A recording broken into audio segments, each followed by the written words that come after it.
This is the Dave Elliott Show. And good morning. Another Tuesday on their way here, the 25th day of August for 2026. Thank you for joining us this morning. Coming up on the show today, Tim Aten will be here. And we always enjoy his company because he has something good to tell us every single Tuesday. I mean, there's a little bad with the good usually, but I think today it's going to be all good stuff. So he'll be with us at 8:10 this morning, which is about an hour and 10 minutes from right now. And I say that so that if you want to just skip ahead to Tim's segment, if you're listening on demand, you can go to about 8:10 with the on-screen clock there that you see, and there he'll be. Couldn't be any easier than that. Also, we're going to be talking with Tommy LaRocca today, who is a fine entertainer. He sings, does yacht rock. We're going to ask him about yacht rock. So, Tommy, if you're listening this morning, be prepared for the tough questions about yacht rock. I'm kidding. He does classic disco and dance music and standards, and I think it'll be a lot of fun to chat with this fine entertainer. That'll be coming up at about 7:30 this morning. A reminder that we do stream on YouTube live every Monday through Friday. I will be taking Labor Day off. I'm going to tell you that right up front. That is not next Monday, but a week from next Monday. I get a day off too once in a while, so that'll be my day off for a while. And but other than that, I'll be around. I'll be around every morning, unless a truck runs into the front of the house or something. Also, you can go to DaveOnTheAir.com. There's a link right at the very top of the page that can take you both directly to the YouTube link, or you can stream the show directly on DaveOnTheAir.com. So we make it so easy to find it. I'm working on trying to get us on Apple iTunes. And we may even try to do a Facebook Live thing if I can figure that out. But, it's tough when you're a one-man band, as Tommy LaRocca probably knows better than anybody else. So that'll all be, I think that covers all the nuts and bolts for you today. You can text me or call me to talk about whatever is on your mind at 305-699-2665. 699-2665, area code 305. And I might point out to you a couple of things. First of all, yesterday we were talking with Jill, who had contacted me about a cyberspace scam that happened to her, and we let her talk at some length about how the scam came about. I got a ton of reaction about this from different people. And it made me realize that there is a lot of this scamming stuff going on. So over the course of this show, from time to time, we're going to be featuring scams that have occurred and how you can avoid them, or tips on how you can avoid them. There's one going around right now. If you happen to have a MyChart account, you know what MyChart is? That's a thing for your hospital or your doctor. There's a scam going around where it looks like a legitimate MyChart email or text you get. Well, it's a scam. Now, how do you tell it from the real thing? The first thing you do is look at where it's from, not just the name or address that appears in the email, but you right-click on that address, and you look at what the actual web address is. A lot of people don't know how to do this, but you right-click on the return address. Don't left-click it, right-click it. Look at what the real address is, and if it's a bunch of alphabet soup and it doesn't have the name of the company in it, delete it. Delete it. Don't ever click on an email unless you are sure you know where it's from, and the same goes for text. So from time to time, we're going to be talking about these things because I think a lot of people are maybe tempted to, click a link or go talk to somebody. I got fooled one time by a guy who was trying to scam me into the fact that he was Amazon. And I had quite a lengthy conversation with him before I was finally convinced it was a scam. I mean, the conversation went on for about 20 minutes. The return phone number that was on my phone, I checked online, and it was the actual phone number for Amazon. And they did that so that it would show up as Amazon on your caller ID. But in reality, the phone number they were calling from was different. The number had simply been what they call spoofed. And I finally recognized that it was not a legit call. But it took me a while to figure it out because they're so convincing. So thank you to Jill for bearing her soul yesterday. I heard from another person who said that her husband stopped her from doing something that she might have regretted. And I heard from somebody else regarding a real estate scam, which I'm going to look into. And if there's anything to it, we'll bring that to you as well on a future show. So all of that being said, here's what's happening today. One thing that's going on is the state of Florida is preparing or not preparing, depending on your point of view, for climate change, which is occurring. I'm not going to have a discussion about is it man-made, is it natural. It doesn't matter. It's happening. Sea levels are going to begin to rise. We've already seen that on the East Coast with some king tides. When the tide is high at a king tide, they actually get water over the roadways in some places on the East Coast. But here's a story about a guy named Jeffrey Huber who still remembers the day 34 years ago when Hurricane Andrew blew off the roof of his childhood home. He was just one of tens of thousands damaged and destroyed across southern Florida. So for days, first responders couldn't get to them. Then for a month and a half, they relied on food donations for more than a year. He lived with his family in a trailer, Jeffrey Huber did. Huber, who is a landscape architect and professor who was 12 in 1992 when the Cat 5 hurricane hit, said, it wasn't just about the storm itself, but it was about the aftermath of that storm and how we begin to design for those aspects. I came here 2 years after Andrew, and one of the people that I met lived on the Isles of Capri and told me that even though Andrew did not direct hit here, he still lost part of his roof on Isles of Capri from that storm. So it doesn't have to be a direct hit. Huber goes on to say we're seeing extreme storms, extreme scenarios like this that are becoming much more common. There are maybe 129 million people, nearly 40% of the U.S. population, who live in coastal counties. Now, that's not just in Florida, California, Texas, Louisiana, Alabama. Washington State, I suppose, could be included in that list. Recent research shows that a rise in sea level driven by humans, now this is according to the AP, not me, has increased the frequency of extreme coastal flooding around the world.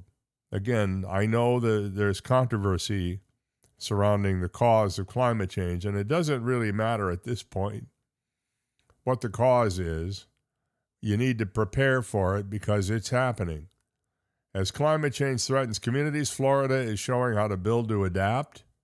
One good thing to come out of this.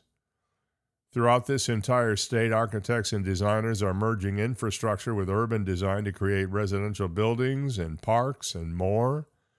The goal is to better withstand rising waters, worsening storms, saltwater intrusion, heat heaves, and even other climate impacts. Huber, who is a professor now at the School of Architecture at Florida Atlantic University, says, in places like Miami, we're dealing with a combination of tidal flooding, storm surge, and long-term sea level rise. So the question isn't about how we stop water, but it's how we live on, with, and over it. And there are lots of things you can do. As global average temperatures climb because of fossil fuel emissions or natural causes for that matter, so do sea levels, making low-lying coastal cities vulnerable to flooding. Recent frequent flooding and intensifying storm surges got so bad in Miami Beach that when it rained, Anya Freeman rushed home to move her car because her street filled with knee-deep water and she couldn't get car insurance for flooding. But nobody was doing anything practical about it, she said. So in 2024, she left behind her career as a lawyer to launch Kind Designs, a startup creating 3D printed living seawalls to protect shorelines from flooding. They're very weird looking. They're very tall, they're striated, and they have these weird looking structures on them. I don't know how to describe them. They look like giant worms, but they're all made out of this 3D printed material. And she thinks these living seawalls can help prevent, damage from rising seas. They're meant to be affordable so they can be scaled, and they also serve as a marine habitat. They're made faster and with a non-toxic concrete mixture and can be custom shaped for the ecosystems where they're installed. On a recent August day, workers in neon green shirts and yellow construction hats installed one mimicking mangroves at a waterfront church in Fort Lauderdale.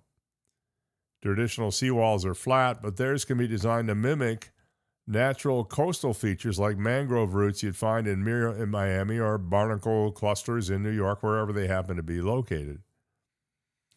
She said they have a whole library of designs for different marine habitats, and the point is to attract the native species, create caves where they can hide from predators, and also to dissipate waves, she said.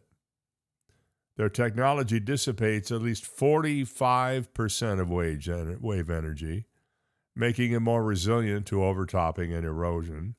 On one wall, researchers from Florida International University identified 51 species living on it a year after installation, including filter feeders like oysters and tube worms that clean water. They've since installed 16 living seawalls across Florida for residential, commercial, and government clients. Soon they'll put their first ones in California and New York and will be fortifying coastal bases for the Navy. Don't tell Pete Hegseth about this. He'll have a freak out.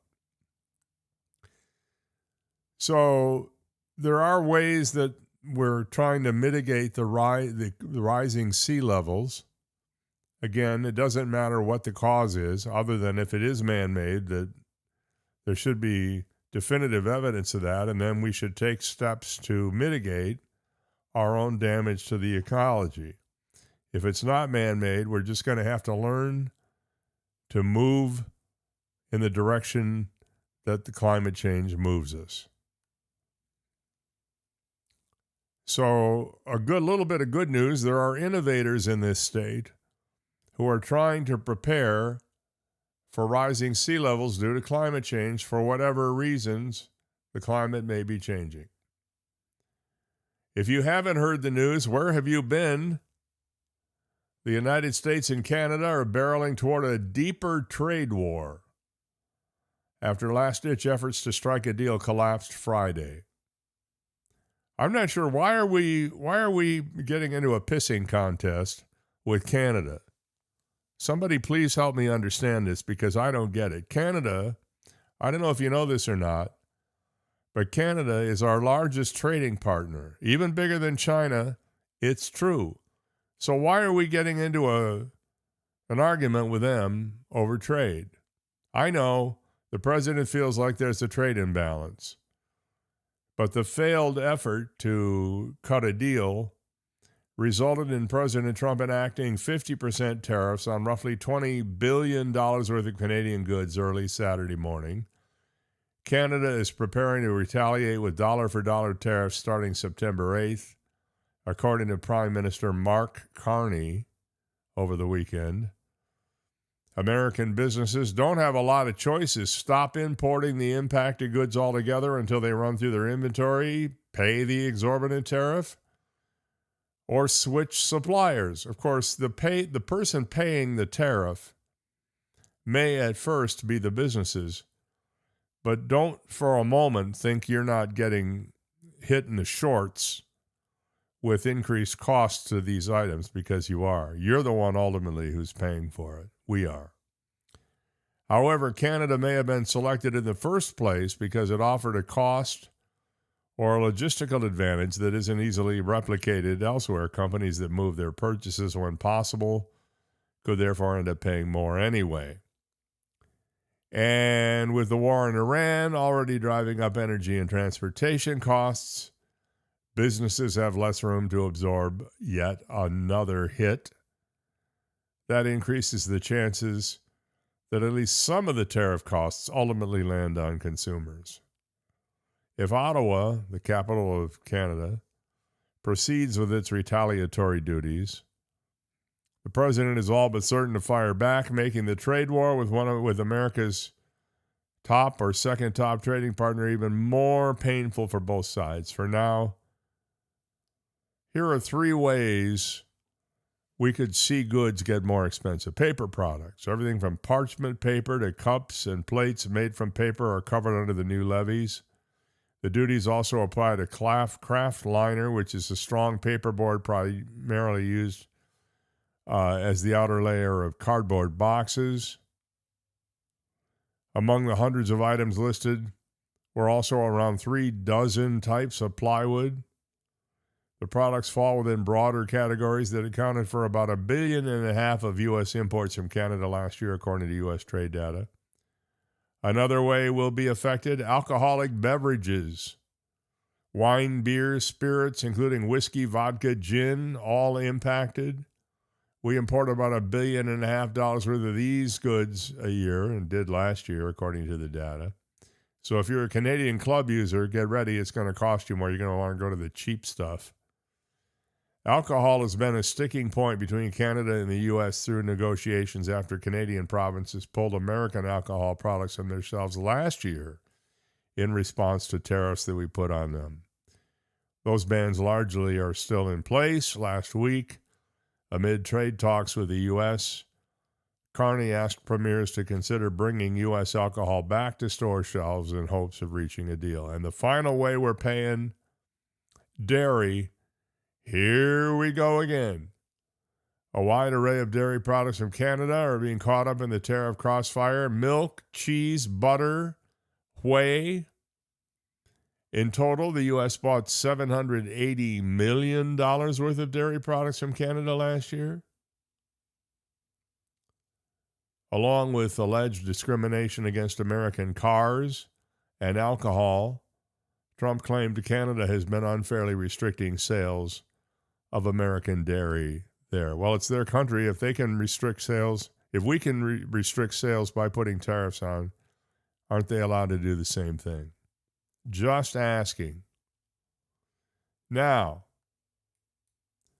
Carney announced some of these tariffs Saturday after walking away from what he said was a bad deal.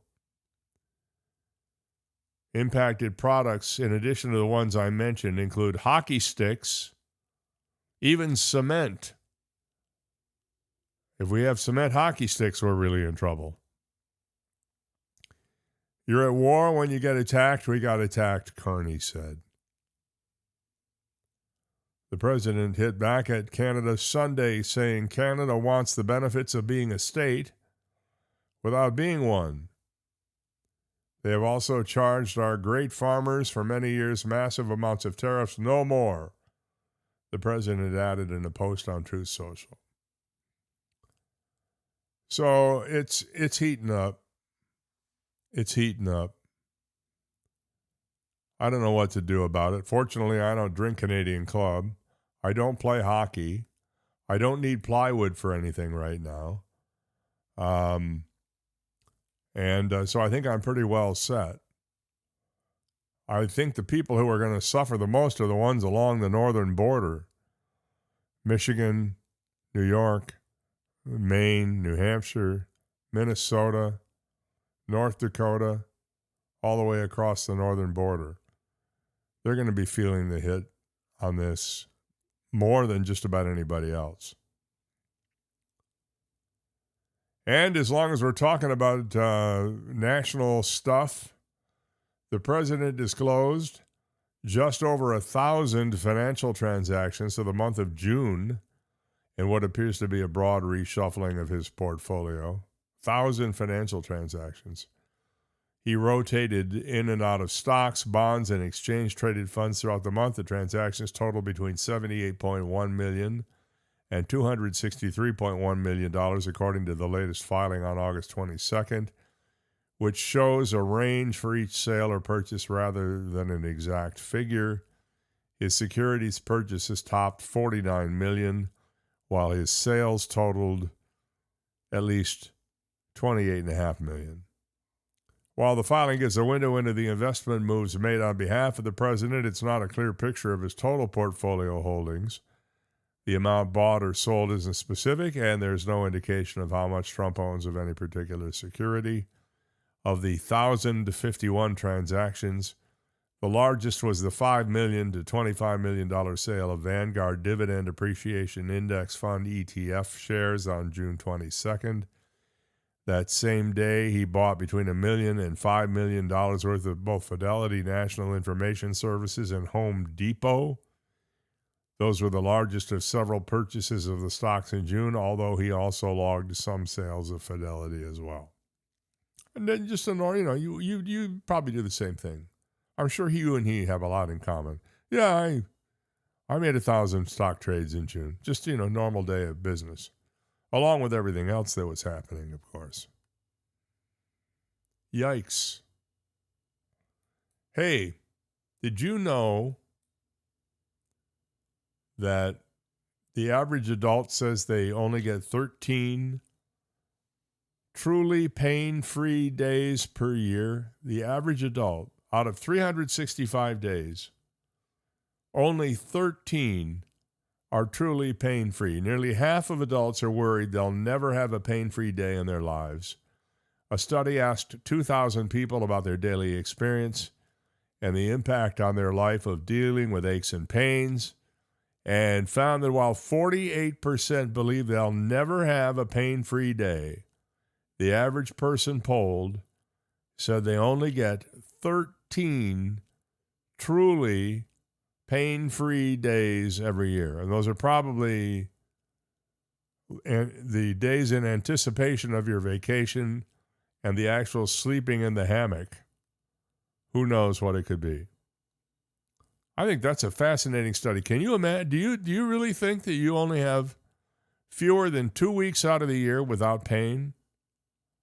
Now, we all have little aches and pains. You bang your knee, you get a cut or a scrape, you have your back is a little sore. But does it debilitate you, or do you just go, well, it's part of being a human being? I've had plantar fasciitis. That was not pleasant. I banged up my knee. I fell down in the garage one time, a number of years ago, and whacked my knee, and boy, that hurt like a maniac. But I don't know that I would argue the average person only has 13 pain-free days a year. I probably have 13 pain-free days a year, but I'm not the average person. I'm subnormal in so many ways. You know what I mean? We're about 5 or 6 minutes away from chatting with our newfound friend Tommy LaRocca. We're going to talk about his entertainment career, where you can hear him perform and see him as well coming up. I think it's going to be in the fall. But he'll be joining us, I think, from New Jersey, if I'm not mistaken, today. We'll get all the details from him in just a few minutes. Remember last week we talked about these electric shock gloves that ICE officers are wearing? They're gloves that when they put them on, they don't shock them, but they can touch you with them and send a shock through you that will debilitate you and drive you right to the ground. Well, Omaha police agreed last week to stop carrying these gloves that can deliver electric shocks to students in the halls of Nebraska's largest public school districts. Say what? The decision affecting most Omaha middle and high schools came after the Associated Press first revealed Immigration and Customs Enforcement's plans to give officers the gloves. And they actually have an acronym for these gloves, GLOVE, which is Generated Low Output Voltage Emitters. Everybody's got an acronym now. The devices have also been used in recent years by some jails. Omaha School Superintendent Matthew Ray requested that police working in the schools known as school resource officers stop using the gloves, and Omaha police agreed. However, the suburban Bellevue Police Department that patrols 2 Omaha schools in the large Bellevue district said its officers will continue carrying them. 3 other large school districts in the metro area that have Omaha school resource officers assigned to their buildings have not taken action to stop police from using the devices. Apparently, things are so bad in Nebraska that school resource officers have to carry electric shock gloves to keep the little darlings in line. We didn't. What did we have? You know what we had when we were in school? You know this for a fact. We had the paddle, didn't we? My algebra teacher had a paddle it was one of those long, skinny ones, and he had drilled about 18 holes in it. There were 9 holes on each side of this thing, so there was less air resistance when he swung that thing and whacked you in the rear end. And I'm not saying I ever got whacked in the rear end, but I did. But you felt that for about 2 days. And the welts were noticeable. The paddle. We used to refer to them as getting swats. Remember that? Hey, did you get a swat today from your teacher? Yeah, I got 3 of them. Why? Well, I was talking in class. Swats.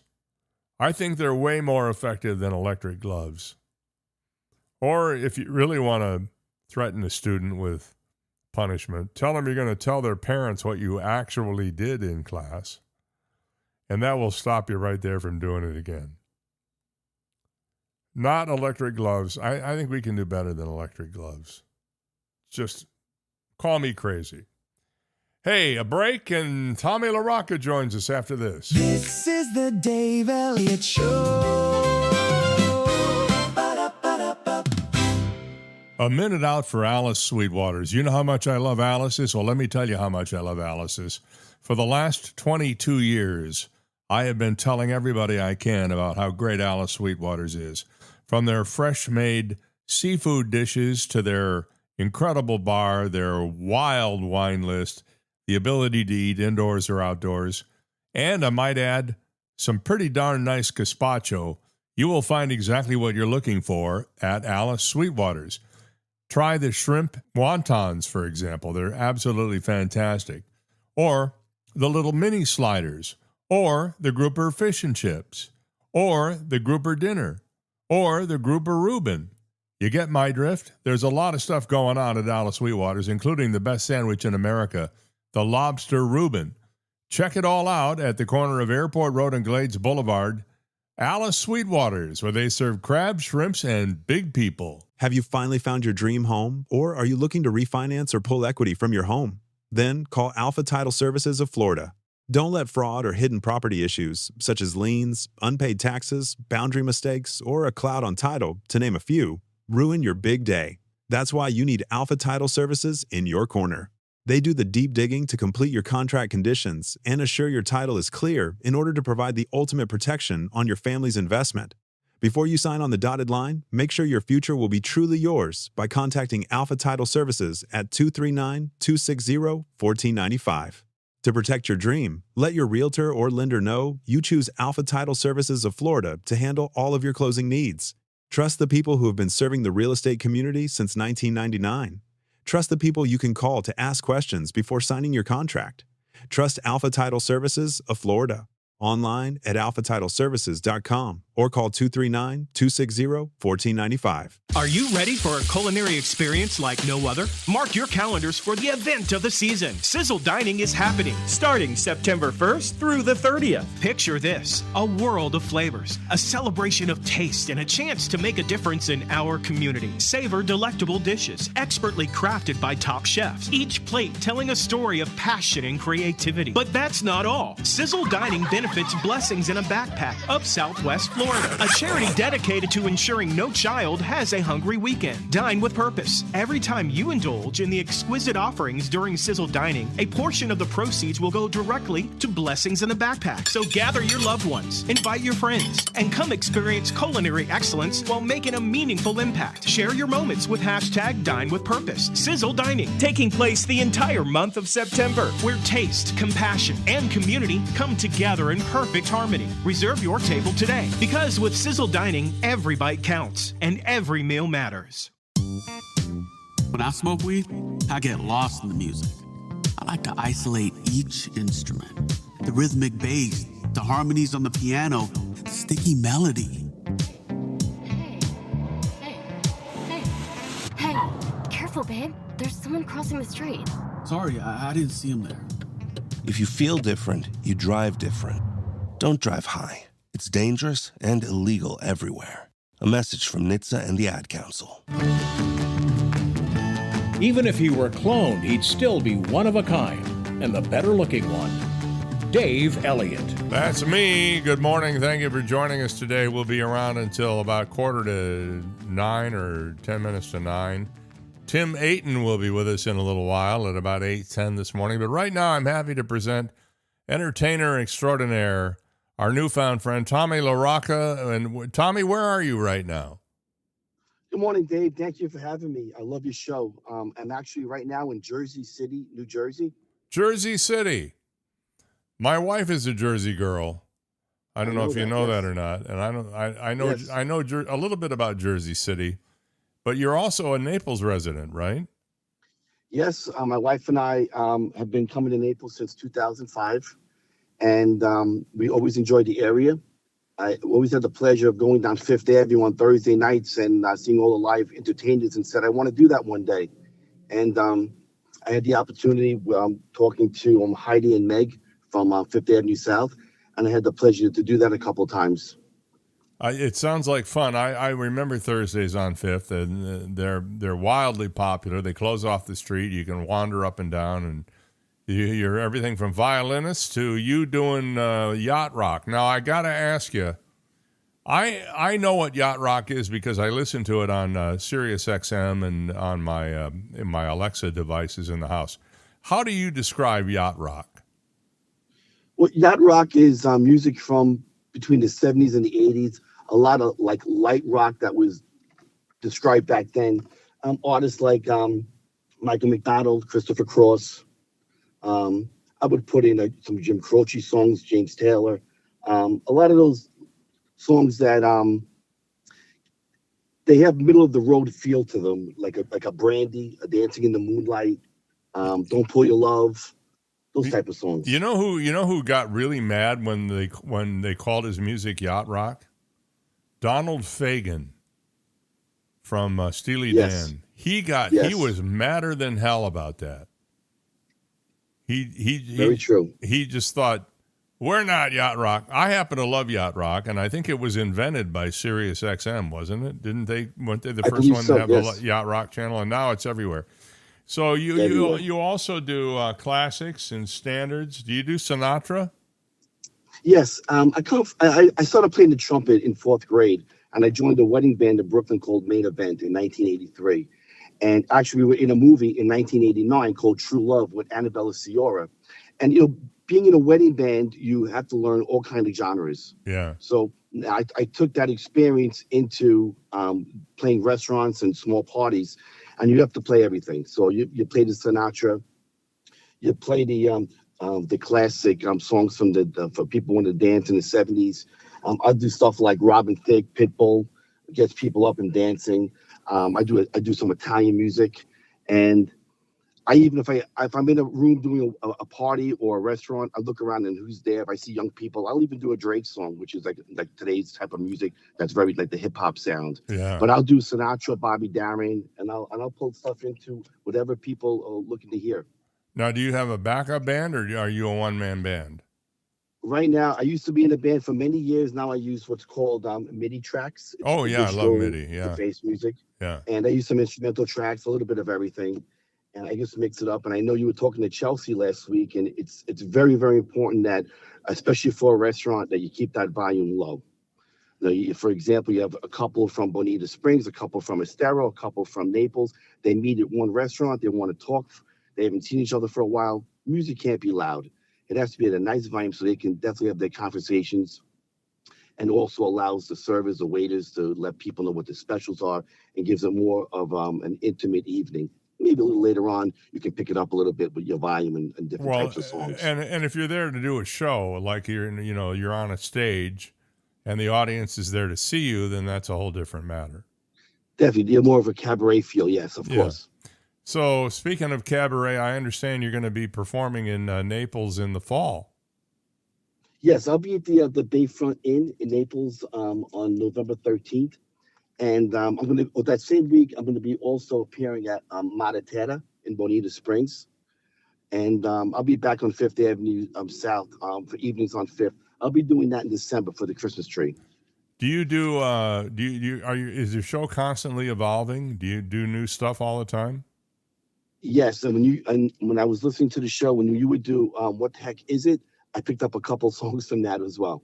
I'm always listening, always want to learn something new. I said, oh, that's a good song. I think you did Summer Breeze was one of the songs. Oh, Seals and Crofts. I love that song. Yes, yeah. And I'd really love to see you tonight. Might have been one of the songs. They said, oh, great song. And I would learn it. England Dan, John Ford Coley, yeah. Yes. Do you do harmony with yourself? Sometimes I'll do I'll layer a track in the MIDI file, which would be myself singing to myself.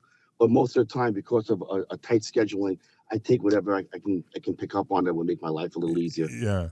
Are you available for bookings if somebody was interested in having you come, to their private event or? Yes, I do that often. I was called. I'm making a specific trip to Naples to do a private party, so I will make arrangements. I have a home there, so it makes my life easy. Yeah, exactly. And right about now, I think Jersey's the place to be, man. It is hot and humid here, to say the least. Yes. But the good news is, no big storms coming our way. So you've got that to look for. You've got that to feel good about. Also, listening to your show and listening to Tim Aten, which I love Tim Aten. I reached out to him a few times. He's a great guy. I hooked up with the Perry Hotel, and I played the rooftop there in March, and that was a great time. Isn't that a beautiful spot where you can look out over the water and see all the landscape around there? Sunset, the atmosphere is amazing. The food is also extraordinary. It's just that place to be in Naples. I'm telling you, my wife and I went there, I think just about a year ago, and had an incredible dinner. And what they do with their dinners is they make them for two people. So when you order, there's enough for both of you to eat. And it's a great way to do it. It's a kind of Asian fusion. It's delicious. It's wonderful. Well, listen. There's so many places.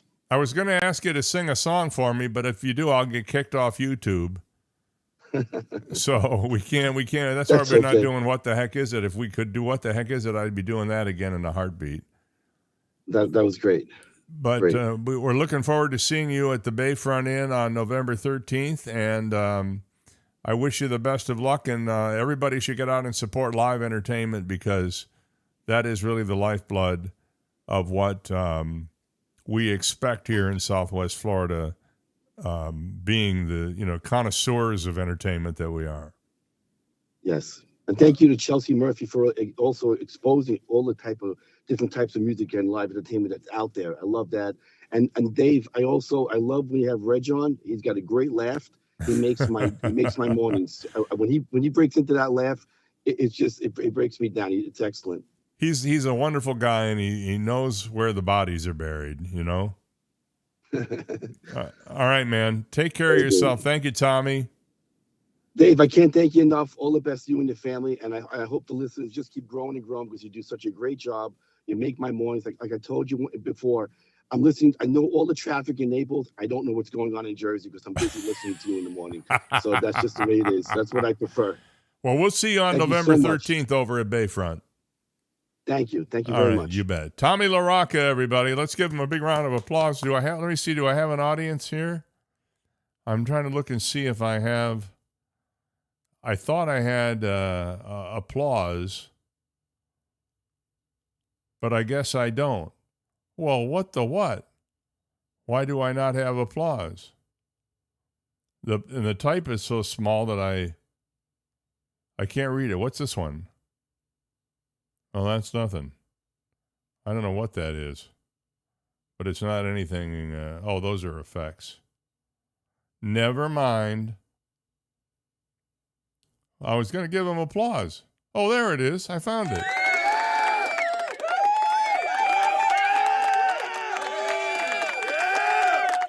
Big applause, too. That's a Tommy LaRocca audience right there, everybody. A woman has been arrested for posing as a child and tricking a couple into looking after her for more than a year. Wait till you hear this story. This is incredible.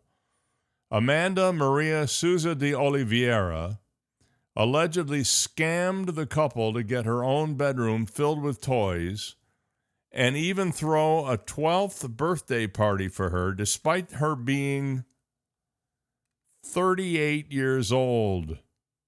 You got to see the picture. This is in Britain. She was charged with fraud.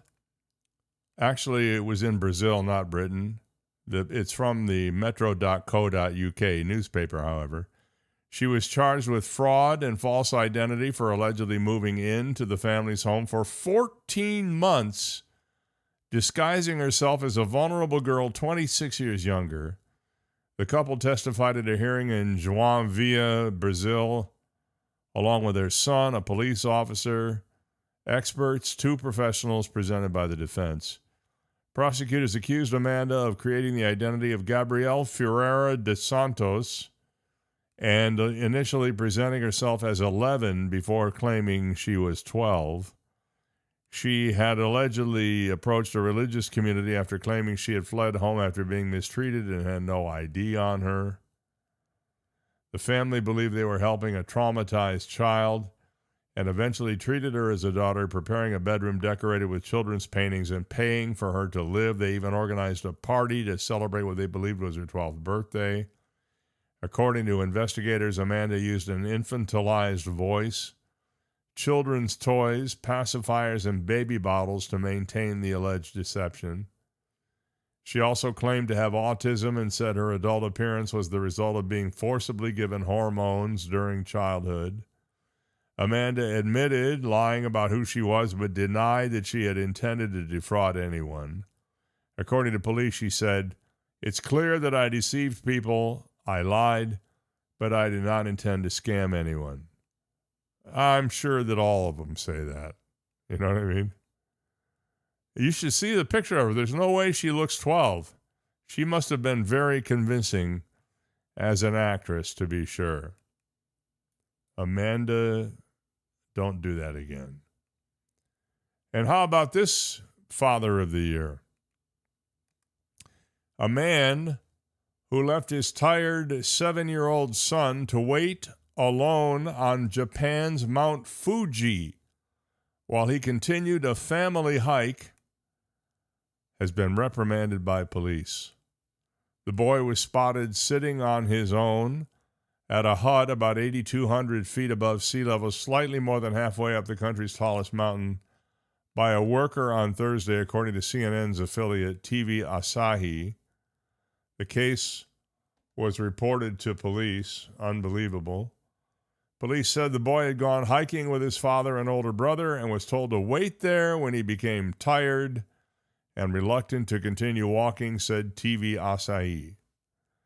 He was told to wait on a bench at the 6th station of the Fujinomiya trail as his father and brother continued their ascent. When they returned 5 hours later, 5 hours they left this kid, 7 years old, by himself. Police were waiting with the young boy who was unharmed and handed back to his father. The officers warned the man he could be held criminally liable, the Japanese TV broadcaster reported, adding that he expressed his remorse. Climbers of the volcano have had to be rescued after suffering altitude sickness in the past. Weather conditions up the mountain can also be unpredictable. 7 years old. We'll just leave him here. We'll be back in 5 hours. Oh, here's a quarter for the vending machine, by the way. What makes a dive bar a dive bar? What makes a dive bar a dive bar? Have you been to one? We have some pretty good ones in town. I don't want to mention any names for fear that it will be taken the wrong way when I say dive bar, but I know of one not too far from my house that we enjoy. The food is good, and sometimes they have music. And it's just by dive bar, I mean, it's not fancy schmancy. It's comfortable. It looks lived in. It, has stuff all over the walls.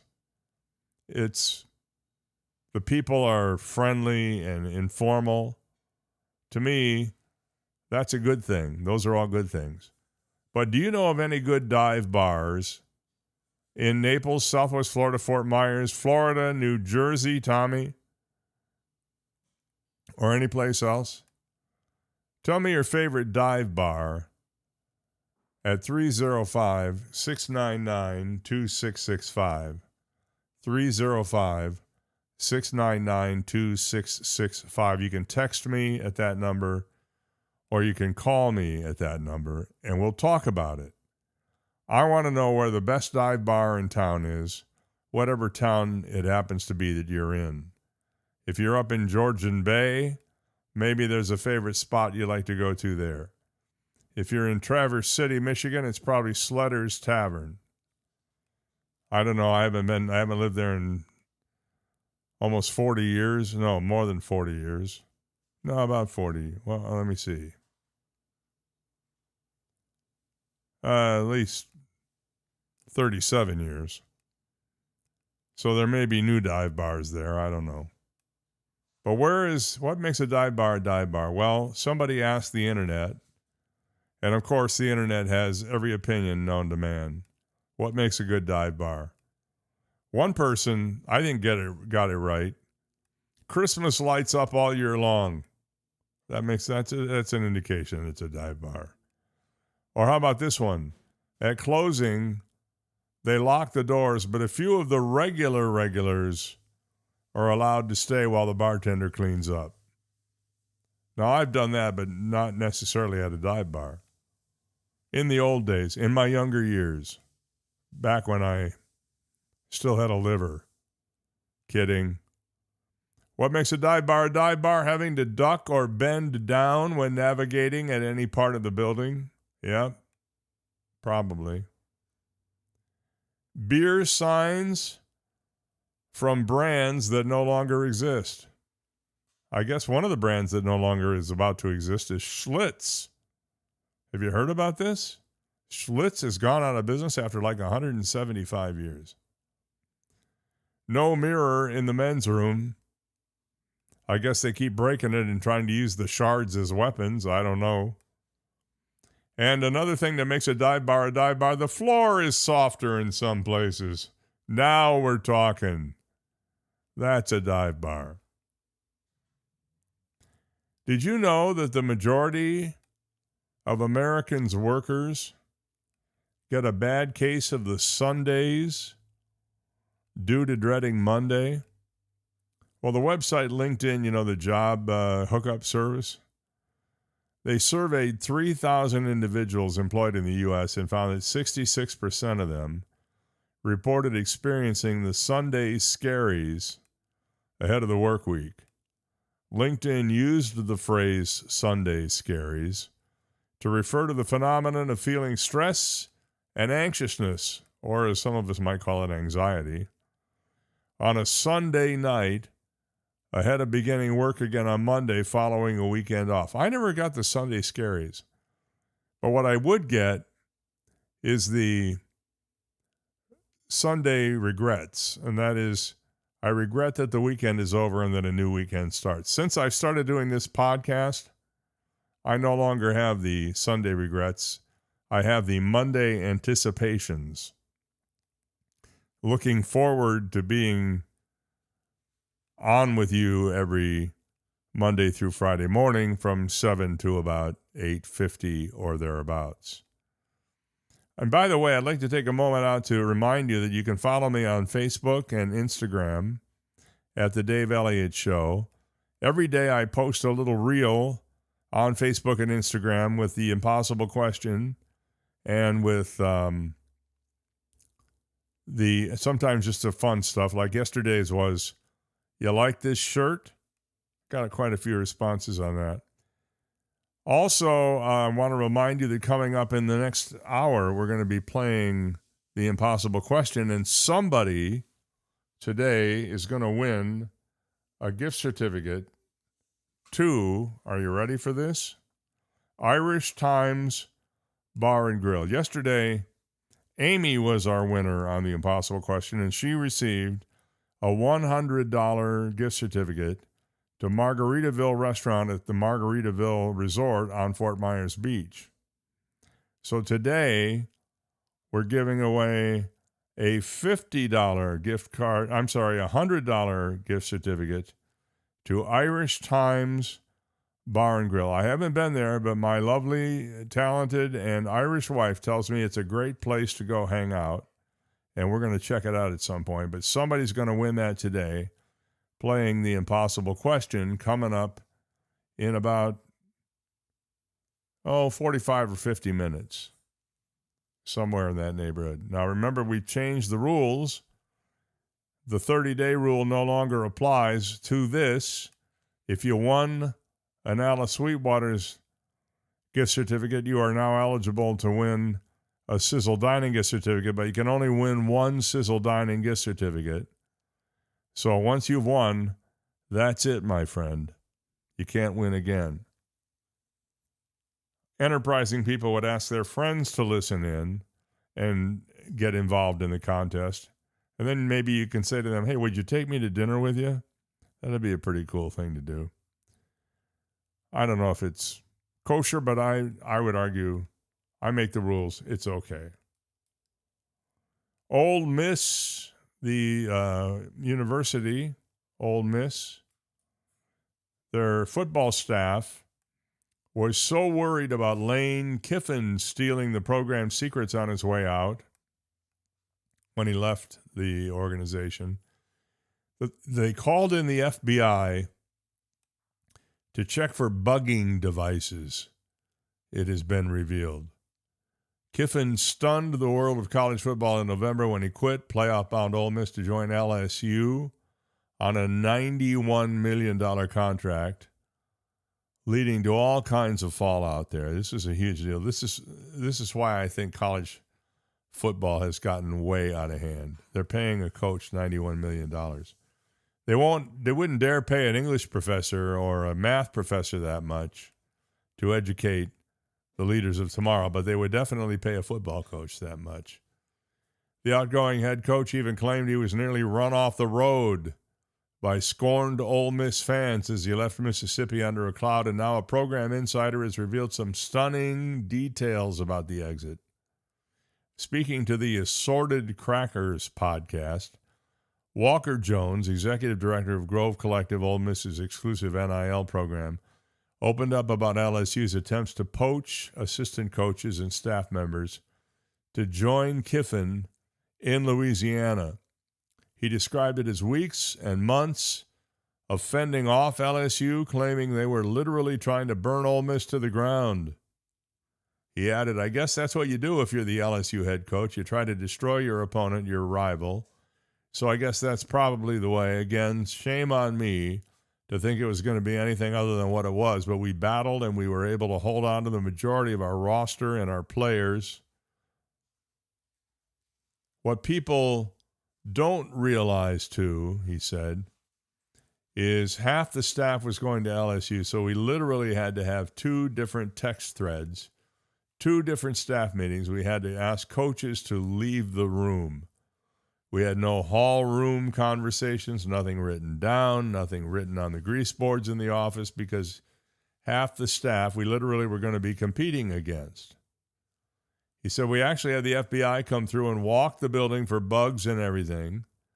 We knew kind of what was in Baton Rouge, and we knew how they operated. He said, I remember getting on my knees and looking underneath the desk, like checking for, is there some sort of bug in my office?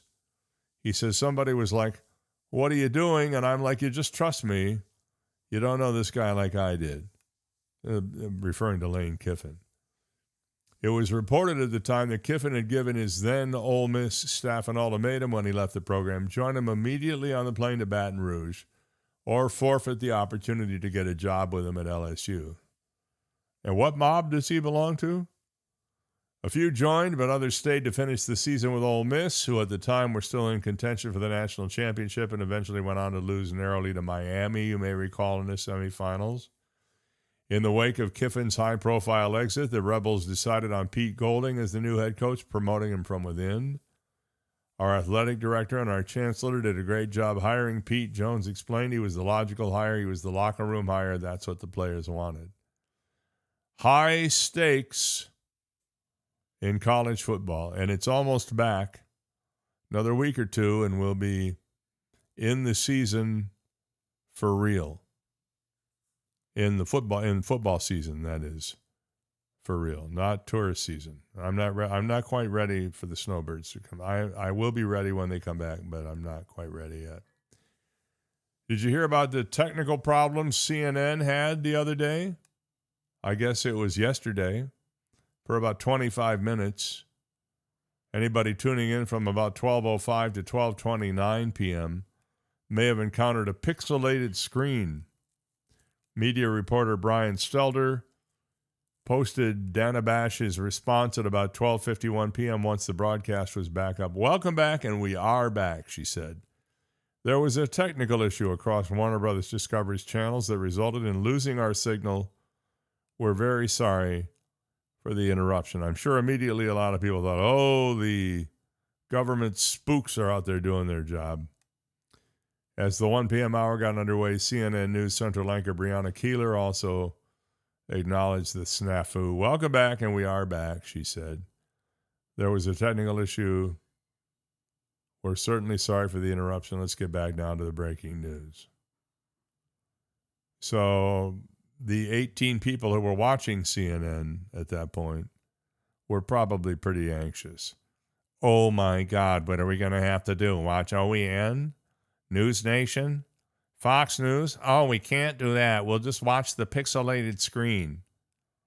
We can't watch somebody else because we might have our mind changed by somebody talking logic to us. You can hear it all now, can't you? The hottest restaurant chain in America is inspiring people to fly 16 hours to try it. Steffi Chow, writing in, I believe it's Slate, talks about the restaurant that people are getting on planes and flying across the country for. Last November, Sierra Barrera arrived at the restaurant in Grand Rapids, Michigan at 9 the night before it opened, and she wasn't the first. More than a dozen people were already set up in front of her.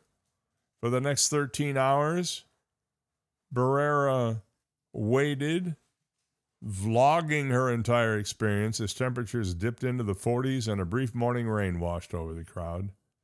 Still, everyone remained. It was worth it. After all, this wasn't any restaurant. It was Raising Cane's. I believe there's one in Fort Myers.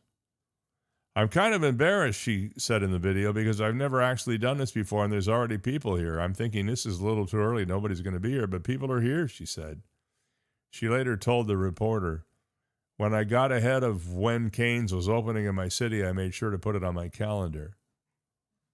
It's a chicken finger spot. I've never been there. You would expect no less for them. It inspires something close to religious devotion among its growing flock. It recently surpassed KFC to become America's third biggest chicken chain And it's hot on the heels of Popeyes, apparently. Chick-fil-A far and away number one, but never say never. In the past 5 years, the chain has doubled its domestic sales to nearly $5 billion and opened more than 250 restaurants in the country. Cane's secret sauce, besides the beloved Cane sauce itself, is its fans. They're not like other fast food fans. They're evangelists who worship at its Texas toast padded altar. Caniacs, as they're called, Caniacs, camp out overnight, cause traffic pileups at new locations. About 250 people slept outside the Charlotte, North Carolina store the night before it opened in February when the temperatures hit a low of 25 degrees. Hordes of international influencers have flown to the U.S. specifically to try the crispy chicken and that renowned dipping sauce. At the Times Square location at noon on a steaming Wednesday in August, the reporter for Slate got a taste of just how intense the fandom has become.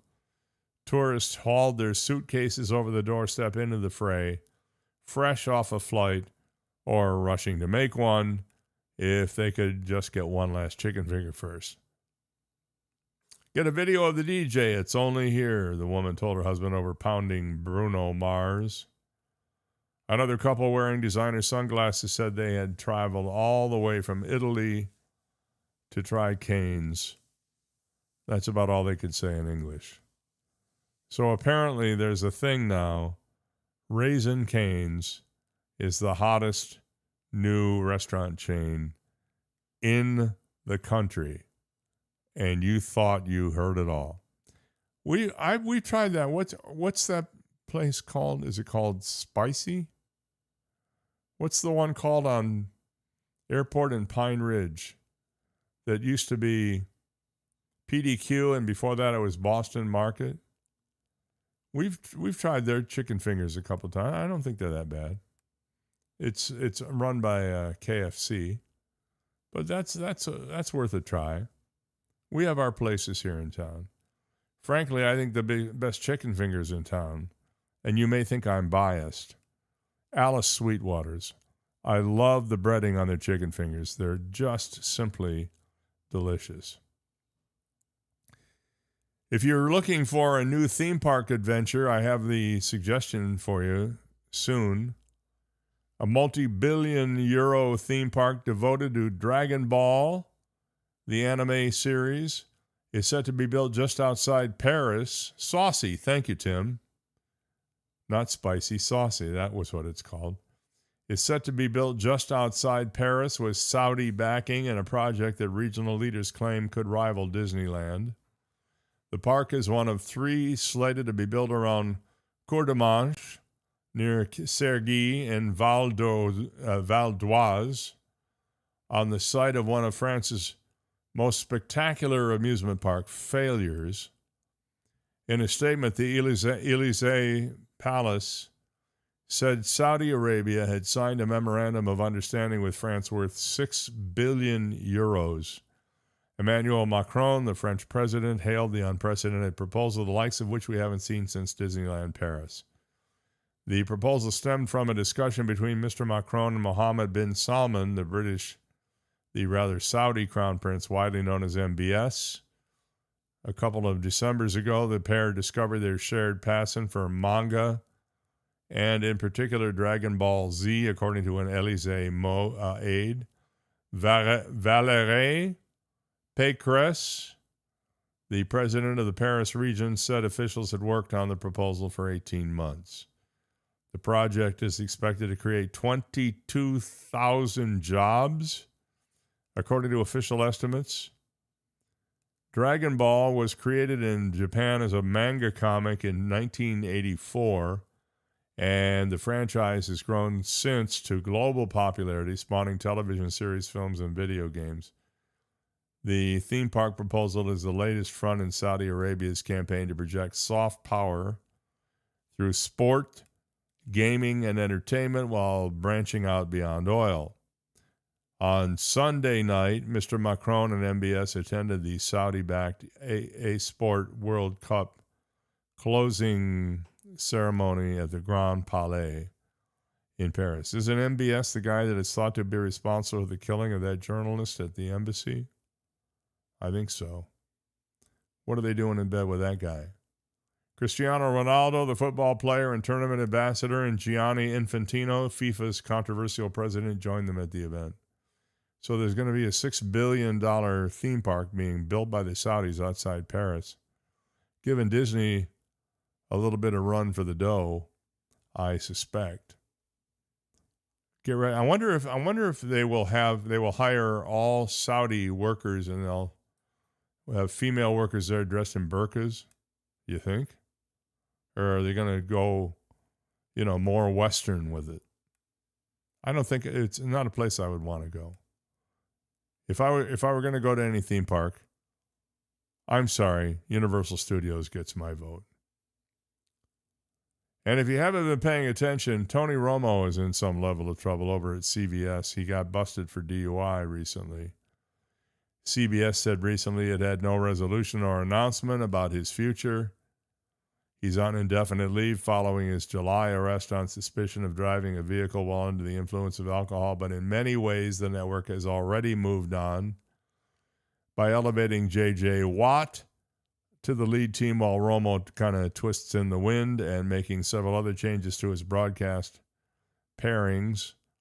CBS has signaled that it won't resolve Romo's status anytime soon. Again, I think they were looking to get rid of him. And this just came along and was a convenient out. If Watt is a rousing success alongside Jim Nantz, and Watt showed considerable potential when he paired with Ian Eagle last season, it's difficult to envision CBS bringing back Romo. If Watt struggles, maybe they could turn back to Romo in a year. There is a little bit of a subplot going on, and that's whether CBS will try to void the final 4 years and $72 million of Romo's 10-year, $180 million deal by citing a moral clause that is standard in broadcast contracts. Because the specific language in Romo's contract is unknown, it's not clear whether CBS could somehow avoid paying him. If they ultimately make that attempt, Romo, you can bet on it, will seek to get paid what he's still due, barring a negotiated settlement.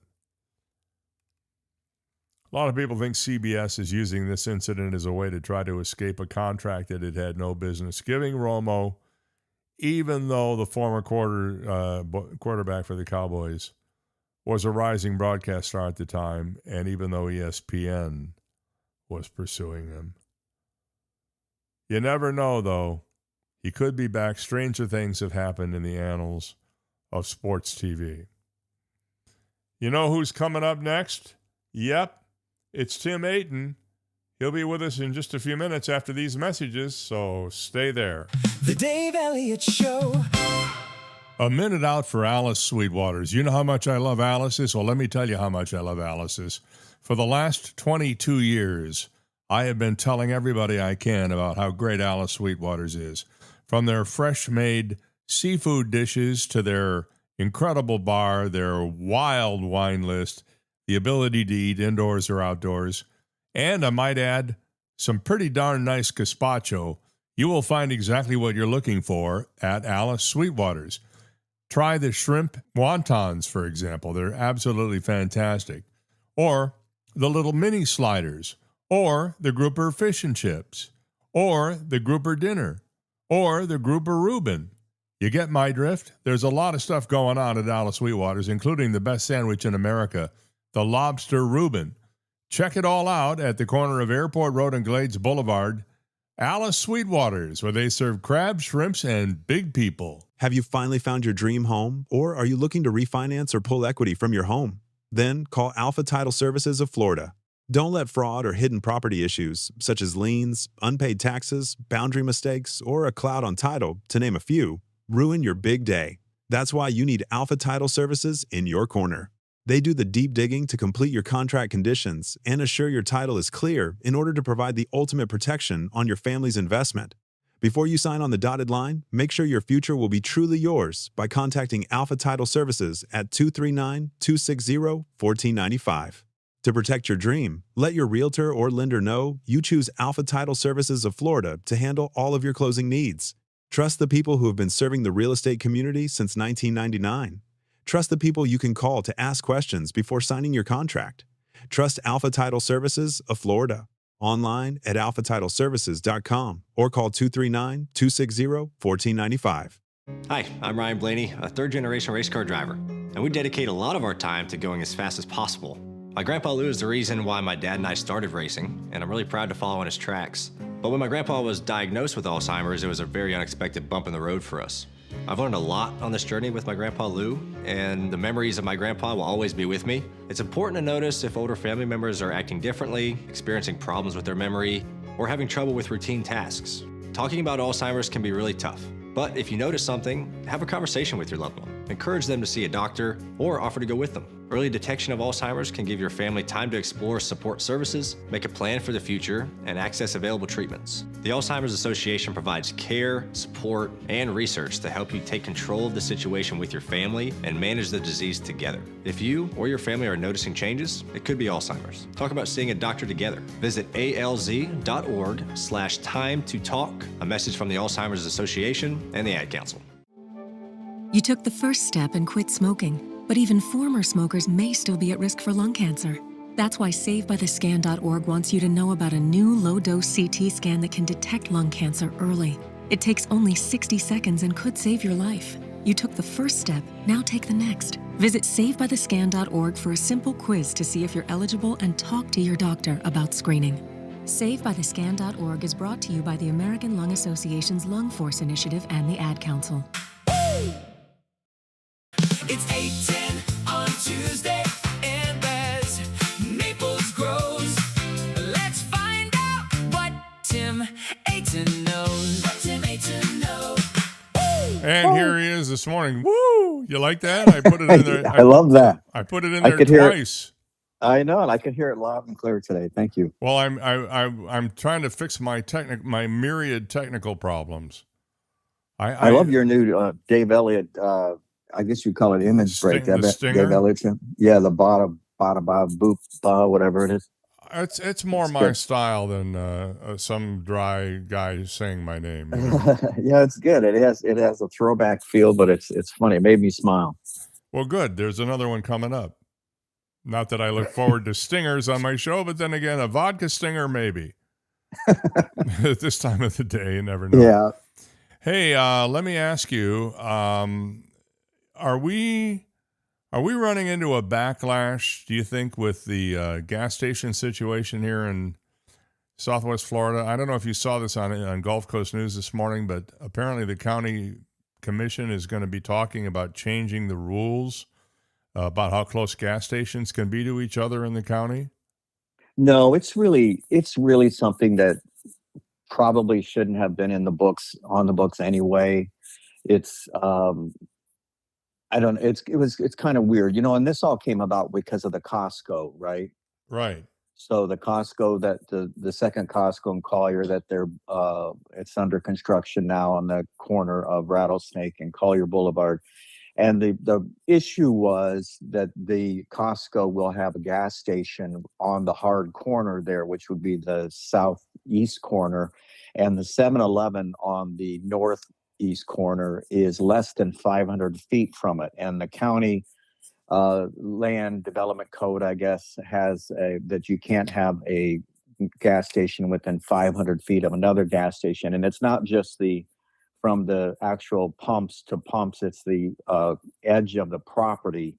So that was what that whole issue was about. If they had planned to put that gas station on the other corner, on the, let's say, the southwest corner of their property, that wouldn't even have gone in front of the county commission. It was already had been approved for years.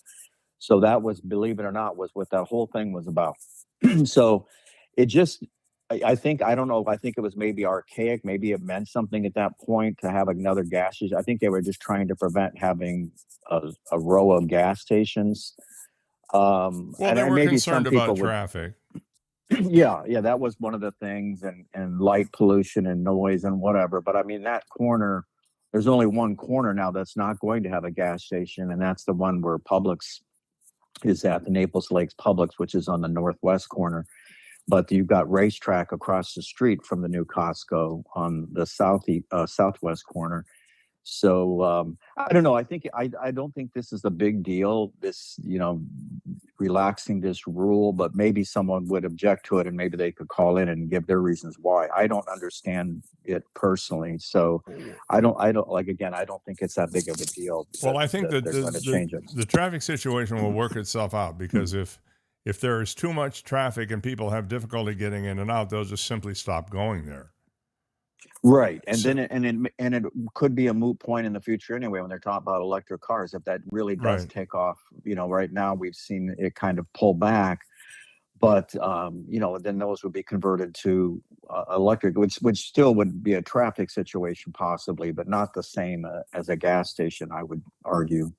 I think we talked about this a little bit last week, but you have a nice story in this week's Gulf Shore business.com on the website about what is it called? Bright Shore Village.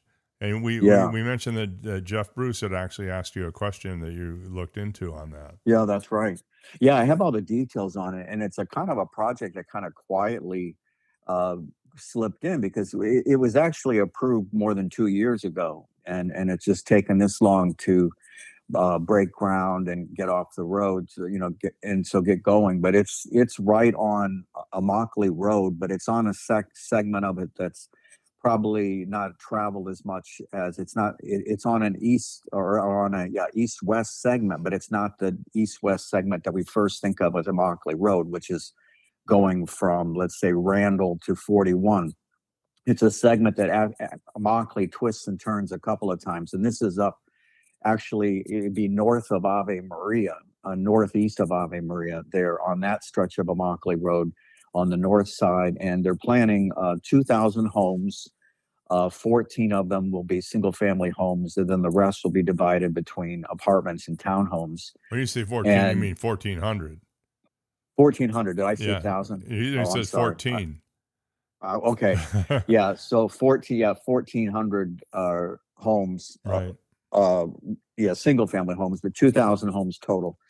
And the and of course, because it's a village, because it has a village moniker, it is going to be, it's not going to be necessarily self-supporting, but it will have a sizable amount of commercial with it, which will be along Immokalee Road on the north side there, which will be open to the public.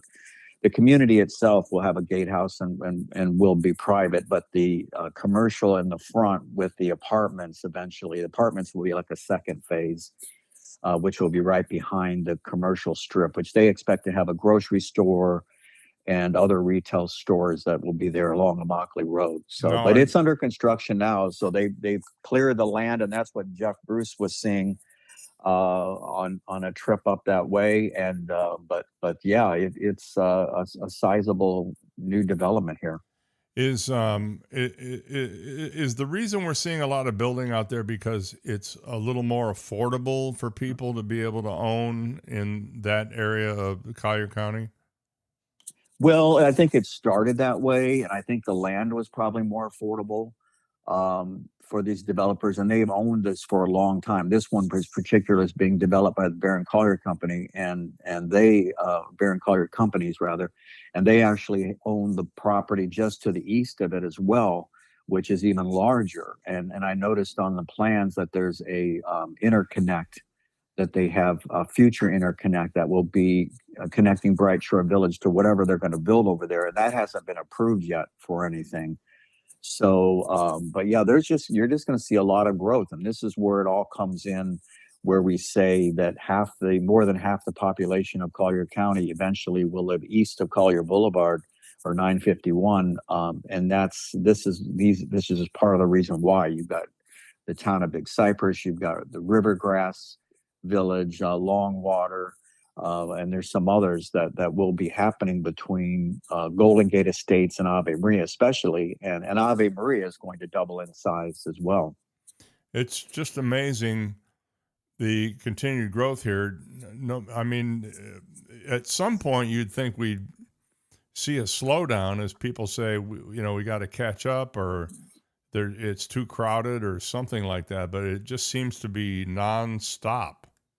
Yeah, and people are making the point she did that it's overcrowded. That this is enough development. There's the infrastructure. Where are they going to be widening Immokalee Road, which is 2 lanes in that area? And right now, I don't know of plans to do that, but I would imagine that would probably happen. But Sure. yeah, this is we do have some challenges, especially with infrastructure, and then just with more, that puts more traffic on the road. I mean, they just opened the Vanderbilt Beach Road extension to take some of the strain off of Immokalee, and it has worked. But is it just a wash in the end where there's just going to be so much development that Yeah. it's going to be right back where it was. I see your colleague Aisling Swift has a great story about that former orange grove that has been debated as to what to do with it, and it looks like there's a leaning toward a golf course. Yeah, I mean that's the way it stands right now. It's not a done deal. The commission still will visit it, but it's because the land also could be sold to be kind of preserved, through the what is the group called? The Collier Community Collier or whatever it is. I can't think the name of it. It's Conservation Collier. Conservation Collier, yeah. And so that could happen, where they would purchase the property. Yet, so that still is an option. It's still open, but right now it's leaning, I think, towards this golf course community, which as they would argue is a lot better than 400 some homes that they had initially planned there. And it all starts, of course, with the South Florida Citrus Grove owners want to retire. The Grove has been beset by citrus greening, and it hasn't really been that productive. They still have a store open there, but they want to retire and move on. And of course, they have the right to sell their land, and they'll be selling it for millions of dollars one way or the other. And so it isn't going to probably continue to be a citrus grove as people want it to be. A lot of people do, and so. But again, it was initially proposed for 420 some homes. Yeah. And then now the latest proposal is a private golf course with so-called cabins, or I'm not sure what they're calling them now, casitas or something, which are, really going to be 4-bedroom units. And I've heard 4 master bedrooms, so that's hardly what I would call a cabin, but that's, but that's, and those wouldn't even be occupied year round. So, and so it's kind of a compromise to it. But of course, there are people, just like we talked about Bright Shore, that or a lot of the other development, they don't want any more development, and they're worried that that's going to make it worse for the fire. That's in the wildfire area there near Fakahatchee. So.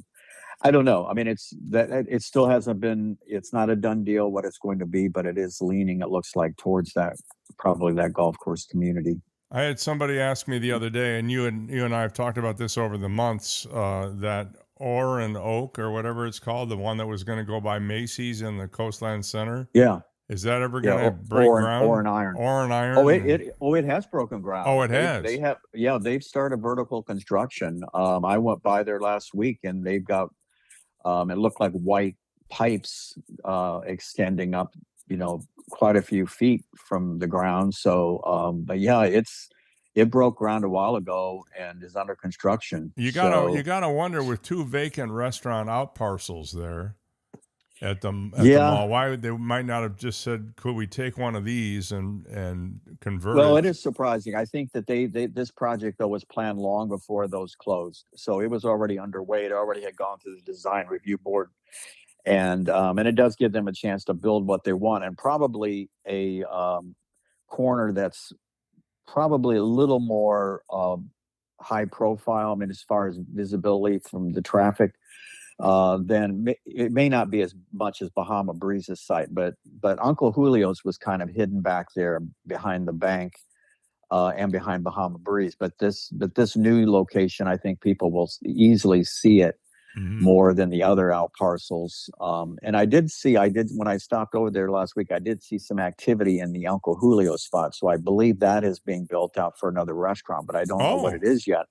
And then and I peeked in the windows of where the old Aurelio's used to be. And that is, they've gutted that completely. I thought it would be farther along than it is, but it's going to be that Rodizio Brazilian grill, the Brazilian steakhouse. But that's coming there at that spot right next to the CMX Cine Bistro. But so far, I haven't heard anything about the Bahama Breeze spot or seen any activity there. It just seems like that whole thing just seemed really weird to me how it came about. Yeah, the timing is bad, and I understand people say that a lot about why, like even building Costco, why are they building that there when we have these vacant spaces, and a lot of the times it comes down to where people have what they own. If they own land somewhere else, they're not going to build where people are saying where the vacancies are. It all depends, and sometimes it's kind of, you see these spots are vacant forever and you wonder why someone hasn't come there. And in fact, one of them, my colleague Harriet Heighthouse just wrote about this week too. You probably saw where it used to be a Kentucky Fried Chicken on the East Trail. And it has sat vacant. I don't remember that ever being open as a business, but it was the old Kentucky Fried Chicken. And some people remember it as Juicy Lucy's, but I'm not sure if it was or not. But I know that when I first wrote about it, it was proposed to be a Jamba Juice location, and they even had a sign up coming soon. Well, it seems to me that somebody had a drive-through restaurant in there. It was not a brand name; it was like a local one-off that I seem to recall. It didn't last very long, maybe a few months, but I know the place you're talking about, and now they're going to build not only a new Mediterranean restaurant on that spot, but also housing, it seems. Yeah, it's supposed to be 5 stories. And this is a space that people don't know. It's near Bayshore and 41, where it's painted beige, and it's a double drive-through, so you can't miss it. It's been sitting there for literally for decades. Yes, it has. And so, this proposal is to be a 5-story building, and in the bottom floor, like you said, will be a restaurant. I think it's Nick's Restaurant and Hookah Lounge or something like that, a Mediterranean restaurant. And it'll be, I think it was 20 units. Maybe it's 30. I can't recall. I think 30 units, I guess. 1-bedroom workforce housing, either 1-bedroom or studio apartments that will be above it. And the parking, actually, they own a lot on the other side of the street. It's on Andrew Drive is where the entrance will be. So I don't believe there'll be an entrance off of 41. I think it will be off of Andrew Drive, which is on the eastern side there, and or northern side, depending on which way you want to consider it. But it's that's underway now. It just was approved by the planning board, and I guess the Gateway Triangle folks were against it, and the county planners themselves were against it, but the planning board approved it. So it goes still before the county commission, and I think its first hearing is October 27th for this project. But it's been in the works for a long time. I looked this up, and this guy had first purchased this land like 10 years ago, and first had a proposal. So it's kind of changed over time. But visually it will be an improvement from what's there now. But people are worried, especially that live back there up Andrew Drive, about the increased traffic and what have you. But that's just another one of those projects. There will be some increased traffic, and I also noticed the clearing of the land that a lot of people have brought to my attention on Radio Road, across from Foxfire, has been completed, and there's stakes in the ground. It looks like they're ready to start laying foundations and going. That's for that apartment, the apartment complex. That apartment complex, yeah.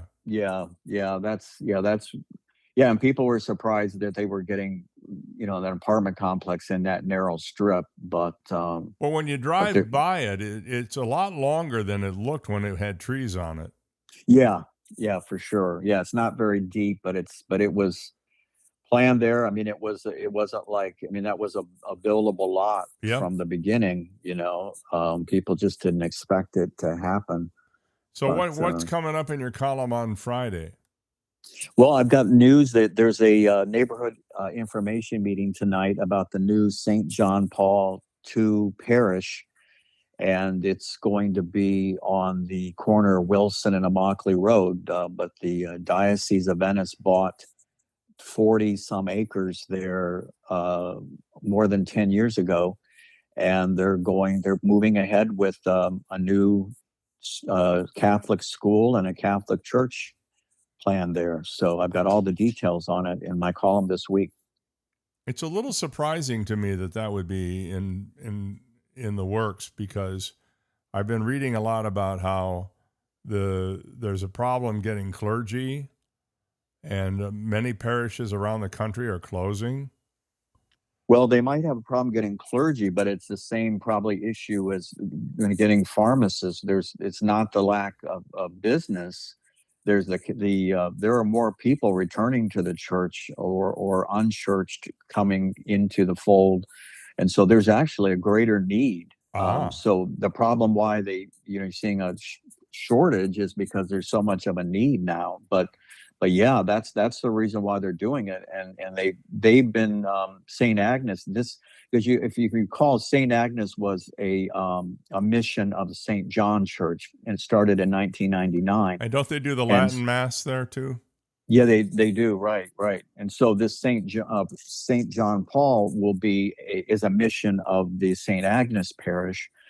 And so they've seen a need for years, because during the season they have overflow services at Palmetto Ridge High School for St. Agnes.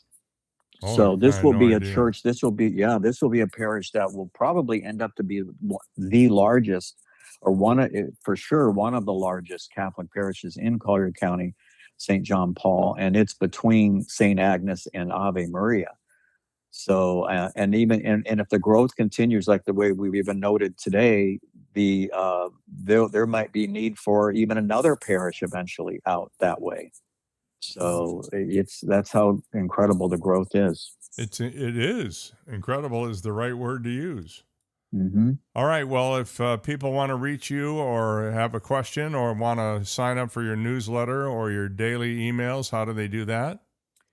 Well, you can go to gulfshorebusiness.com, and in the upper right corner, there's a subscribe button. And when you click on that, you can check a box to get our monthly magazine mailed to your mailbox at work or home.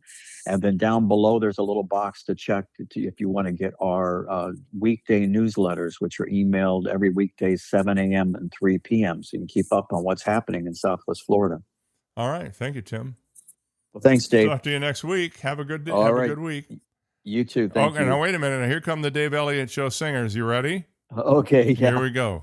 The Dave Elliott Show. When it comes to your health, there's no cookie cutter way to do things. Each person is individualized in their needs and their desires, and that's the case with your hearing too.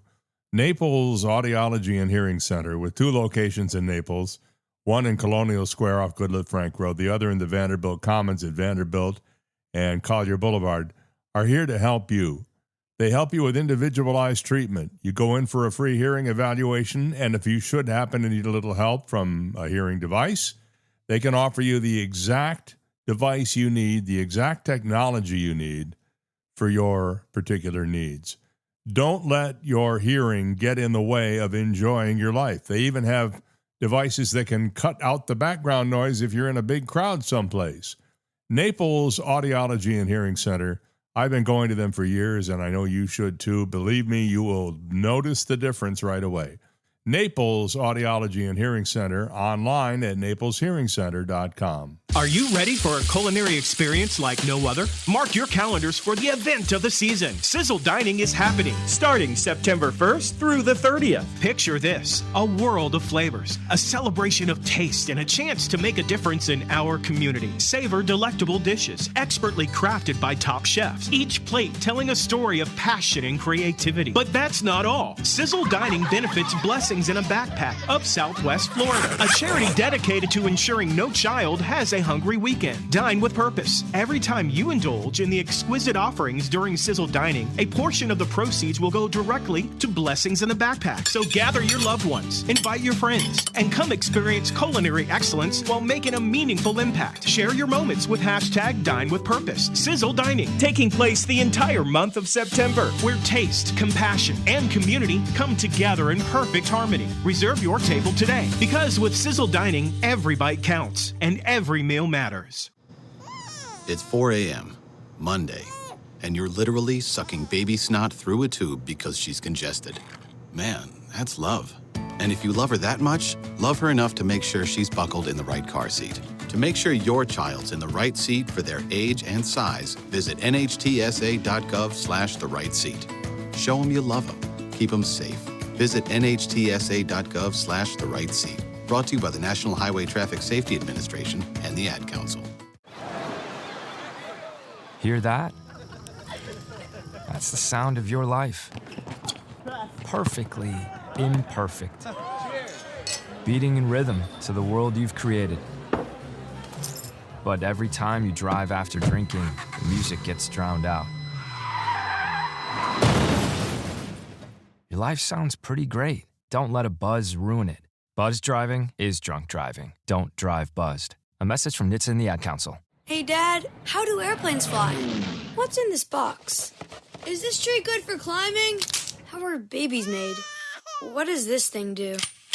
Kids are curious about everything, including guns. Talking to them about gun safety in your home is a good first step, but you can do more. Always keep your guns locked, unloaded, and stored separately from ammunition. Safe gun storage saves lives. Learn how to make your home safer at endfamilyfire.org. That's endfamilyfire.org. Brought to you by End Family Fire, Brady, and the Ad Council. The impossible question on the Dave Elliott Show. Chance for you to win today a $100 gift certificate to the Irish Times Bar and Grill, courtesy of Sizzle Dining. You know all about Sizzle Dining, the great experience that you have where you can try any one of 140 restaurants all the way from Marco Island to Cape Coral. And they have fixed price menu items for lunch and dinner. And there are significant savings off the regular menu prices, but it gives you a chance to try them at a time when they could really use the business. And Irish Times Bar and Grill is one of the Sizzle Dining restaurants. Let me tell you a little bit about Irish Times Bar and Grill. They bring Irish pub fare into the 21st century. The decorative components reflect a nostalgic, artful mix of old and new to deliver a vibrant pub experience. They pride themselves on delivering a warm atmosphere with fantastic plates and drinks, and I guess everybody just loves the place. If you don't know where they are, they're located at 8939 Tamiami Trail North in Naples.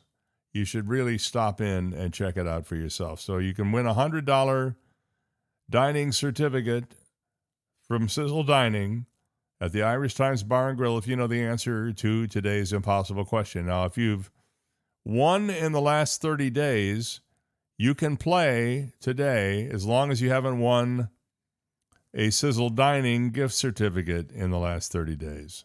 Okay? You can only get one Sizzle Dining gift certificate. We have a list here, so we know who you are.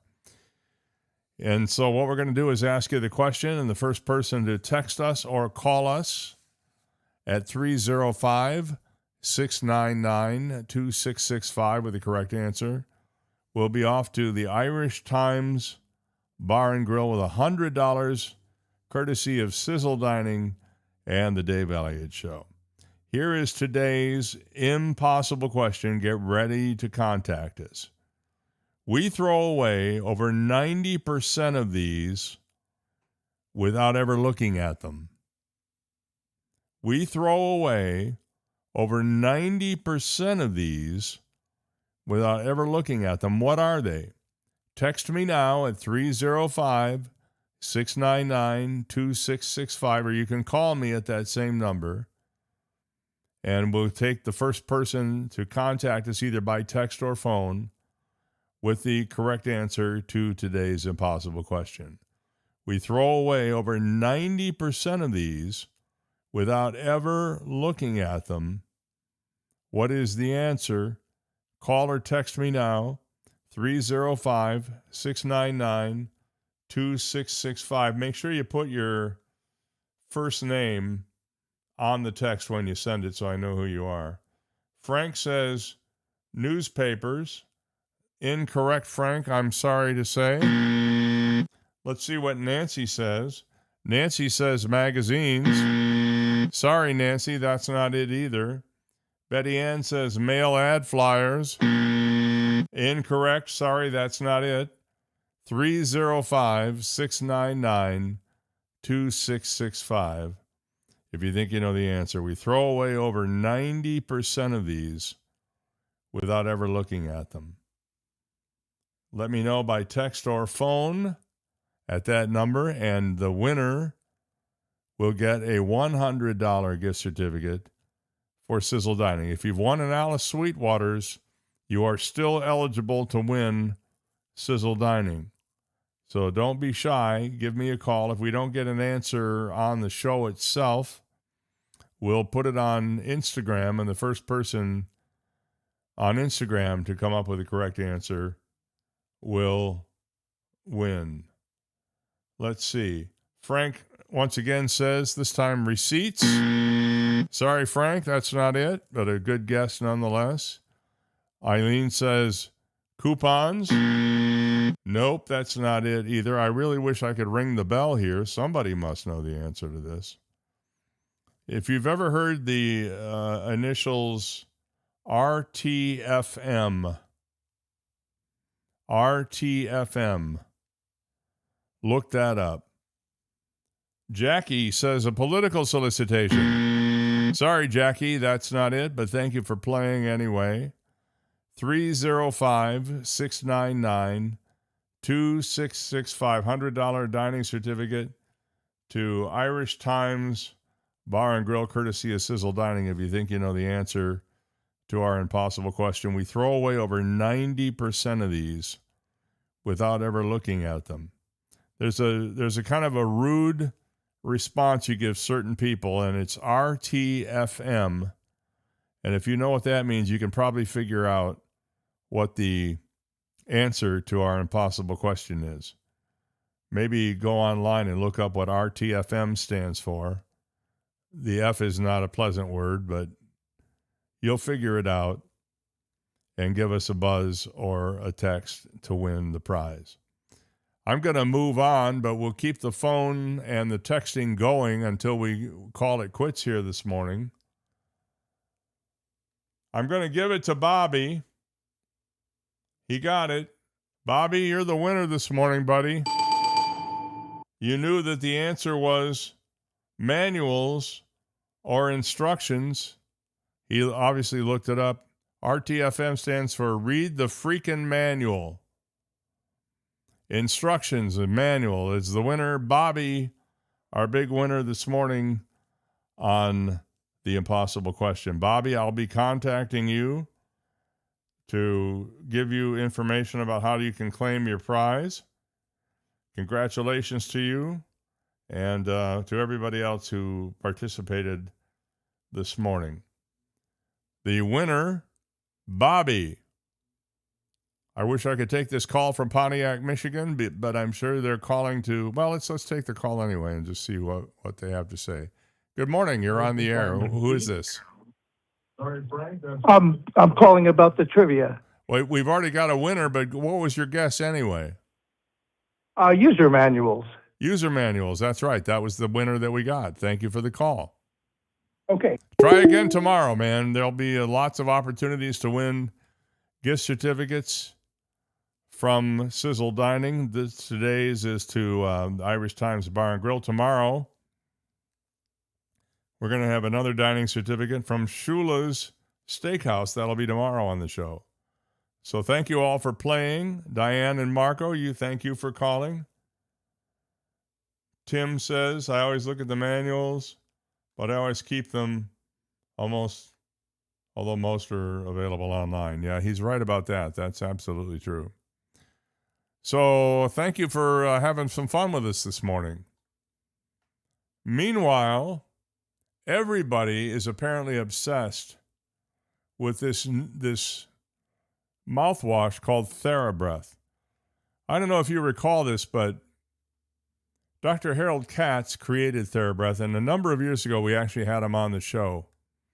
And he sent me samples of his TheraBreath system to prove that you could have fresh-smelling breath all day and all night. It turned out, though, that there was so much involved in it. You had to drink this mouthwash, then you had to use this toothpaste, then you had to take these pills, and then you had to do this other stuff throughout the whole day. But apparently, TheraBreath has taken off like a bandit now. And there is a reason that CVS Pharmacy is an obvious go-to for everyday essentials and personal care items. It's easy to stock up on familiar brands and products to fit just about every routine. Oral care is one of those routines that everyone has or should have, so it only makes sense to continuously improve it. TheraBreath is a brand that seems to be everywhere lately because fresh breath is a little confidence booster that can make a big difference, and it can be found at your local CVS or at cvs.com. I'm not plugging CVS. It just happens to be that that's one of the places you can get it. TheraBreath Fresh Breath Oral Rinse is an ADA accepted, that's American Dental Association, product and has been fighting bad breath for more than 25 years. When used as directed after brushing and flossing, it's clinically shown to hold off bad breath for 24 hours. An article in USA Today says the alcohol-free, non-burning formula starts working instantly. While its oxygenating compound targets the source of bad breath, it's also free of artificial dyes and is certified vegan, gluten-free, halal, and kosher. Imagine all of that. With multiple options to choose from, CVS gives shoppers a convenient place to compare formulas and find the TheraBreath rinse that works best. They come in mild mint, tingling mint, invigorating icy mint, fresh mint, chamomile mint, and bubblegum for kids. TheraBreath. Apparently it's pretty hot stuff right now. I remember when I got this package from Dr. Katz, there was so much stuff that you had to do. I just couldn't get it all done. Could not get it all done. So I went back to my brushing the teeth and rinsing with scope. That seemed to do the trick. Are you a fan of Simon Cowell on America's Got Talent? Well, you're not going to be seeing him for a while at the judges' table. He'll miss weeks of filming as he prepares to undergo a medical procedure related to lingering back issues. The show is in the process of scheduling guest judges to fill in during his absence. TMZ reported the procedure is routine and tied to Cowell's long-standing back problems rather than a new or serious health concern. Cowell has struggled with back issues since his electric bike accident in 2020. He said 6 months after the accident it could have been a lot worse. He said, "When I saw the x-ray, I really nearly smashed my spine to pieces, so I literally wouldn't have been able to walk." He admitted he immediately knew that he had broken his back after falling off his bike. "You're not supposed to get up, but I made myself kind of get carried into my bedroom, which is right there at the end of the house, and I'm lying there and I'm kind of passing out. I mean, it was just surreal," he said. He was later injured in another e-bike accident in 2022. And he had broken his arm there. So I'm not sure when it is that he will be disappearing from America's Got Talent, but I have a feeling, I think they're into the live shows right now. They're probably going to have to schedule guest judges to take his place in the live shows. And if you haven't heard, Caroline Leavitt has left the podium at the White House as the press secretary, but she has a new gig. She said, "You guys will see me all the time." She's 29, announced on August 12th that she's stepping down from her White House role to spend more time with her family. Said she will soon be working for President Trump's MAGA Inc. However, she did not specify her title or divulge additional details. She previously served as a spokesperson for the Trump Alliance Super PAC before joining Trump's 2024 campaign. MAGA Inc. did not immediately respond to a request for comment on her new role. Speaking to reporters aboard Air Force One on August 21st, Leavitt said she will miss the job, but I love my kids even more. She said, adding that she and her family plan to stay in D.C. for some time. She said, you guys will still see me all the time. She said this before the plane flew to Myrtle Beach, South Carolina, where Trump spoke at a rally in support of Senator Darlene Graham. A couple of notable birthdays today. Gene Simmons from Kiss, 77.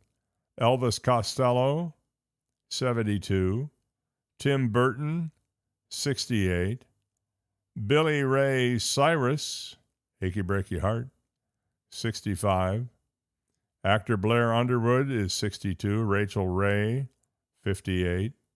What's with those glasses she's wearing? She's got glasses as thick as Coke bottles. Claudia Schiffer, the supermodel, is 56. Alexander Skarsgård is the big 5-0. Rachel Bilson is 45, and Blake Lively is 39. Hope you've had a great day, and we appreciate you hanging out with us today. We're going to be back tomorrow, and our guest will be Reg Buxton. We'll also be checking in with our buddy Jim Watkins to see what's on his mind, and we'll be getting into some issues of the day with him, so I hope you can join us for that. In the meantime, don't forget, we'll be doing Impossible Question again tomorrow. Somebody's going to win a $50 gift card to Shula's Steakhouse tomorrow on the game, so get ready to call and play for that. Meanwhile, find us on Facebook and Instagram at The Dave Elliott Show, and we'll see you right back here tomorrow. Don't miss it.